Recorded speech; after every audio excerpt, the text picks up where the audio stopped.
Selamat datang di channel Cerita Malam, tempat di mana kisah-kisah gelap terungkap dan suara-suara dari dunia lain berbisik di telinga kalian. Di sini, setiap cerita bukan sekadar dongeng, tapi jejak-jejak ketakutan yang bisa saja nyata. Oke, kita mulai ceritanya. Ramadan di kampungku selalu menjadi momen yang kutunggu-tunggu.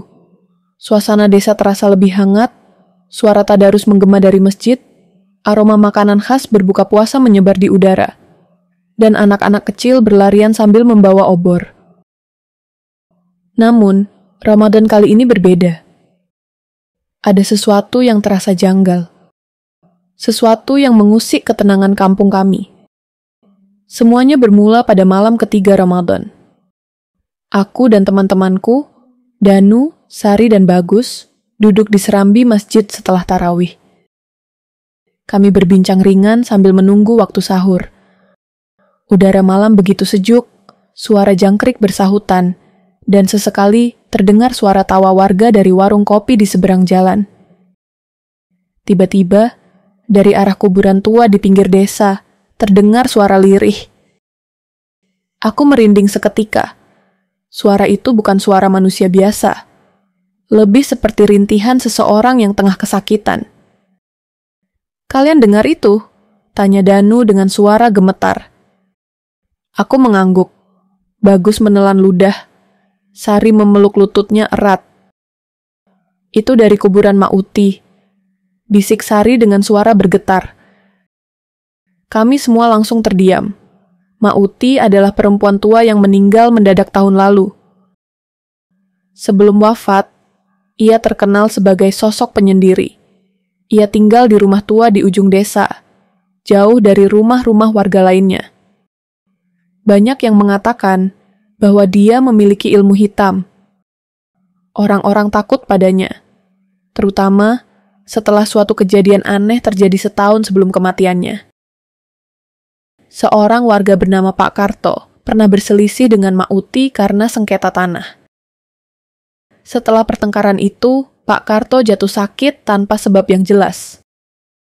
Tubuhnya kurus, kulitnya menghitam, dan setiap malam ia berteriak seperti sedang disiksa sesuatu.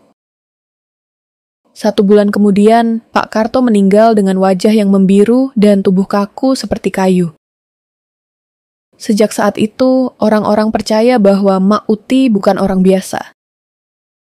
Namun, yang lebih mengerikan adalah cara kematiannya sendiri.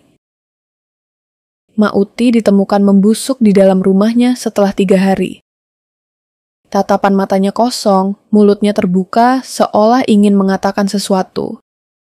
Dan di dinding rumahnya ada coretan aneh seperti mantra yang tidak bisa dipahami.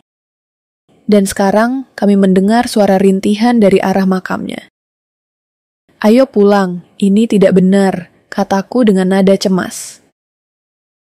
Kami bergegas meninggalkan masjid. Tapi sebelum kami berbelok di gang menuju rumah masing-masing, aku menoleh ke arah kuburan.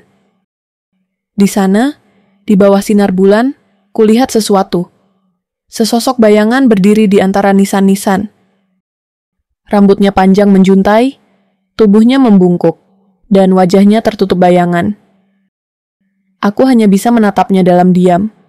Sampai matanya terbuka, 2 titik merah bersinar dalam gelap, menatap lurus ke arahku. Aku terjatuh ke tanah. Bagus menarik lenganku dengan panik. "Ayo lari." Kami semua berlari pulang tanpa menoleh ke belakang. Sejak malam itu, gangguan aneh mulai terjadi di kampung. Di rumahku, suara ketukan terdengar setiap malam sekitar pukul 2 dini hari, waktu di mana orang-orang biasanya bangun untuk sahur. Ketukan itu tidak biasa, terdengar seperti seseorang yang mencakar-cakar pintu dengan kuku panjang. Ayah mencoba membuka pintu suatu malam, tetapi tidak ada siapa-siapa di luar. Hanya udara malam yang dingin dan pekat. Di rumah Sari, ibunya sering terbangun tengah malam dan melihat bayangan hitam berdiri di sudut kamar, menatap ke arah tempat tidur Sari. Ketika ibunya membaca doa, bayangan itu menghilang. Bagus mengaku pernah melihat sesosok perempuan tua berdiri di dekat sumur di belakang rumahnya. Ketika ia mencoba mendekat, sosok itu menoleh perlahan. Matanya hitam pekat, mulutnya sobek hingga ke telinga. Dan yang paling parah adalah Danu. Sejak malam itu, Danu berubah. Ia menjadi pendiam, sering termenung, dan kulitnya terlihat lebih pucat. Kadang-kadang, ia berbicara sendiri di kamar. Ibunya pernah mendengar Danu bergumam di tengah malam, seolah berbicara dengan seseorang yang tidak terlihat. "Jangan, aku belum siap. Apa yang kau inginkan dariku?" Suatu malam, aku mengunjunginya karena khawatir. "Danu, kau baik-baik saja?" tanyaku saat masuk ke kamarnya. Danu menoleh perlahan. Wajahnya tampak lebih kurus, matanya cekung, dan bibirnya pecah-pecah. "Aku melihatnya," katanya pelan. "Melihat siapa?" tanyaku, meski aku sudah tahu jawabannya. Mauti. Aku merinding. Aku terus mendengar suaranya di malam hari, memanggil namaku. Aku takut dia akan menjemputku. Aku mencoba menenangkannya. Namun, 3 hari setelah percakapan itu, tragedi terjadi.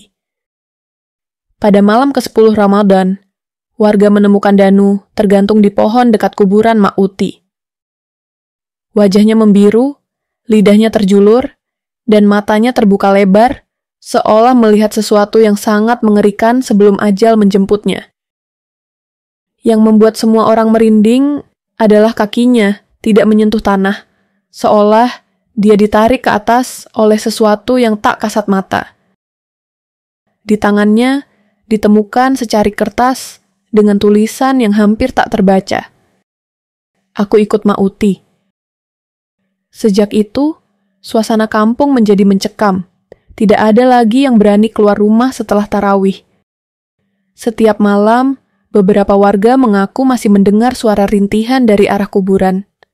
Dan setiap Ramadan tiba, orang-orang percaya bahwa Danu masih ada di sana.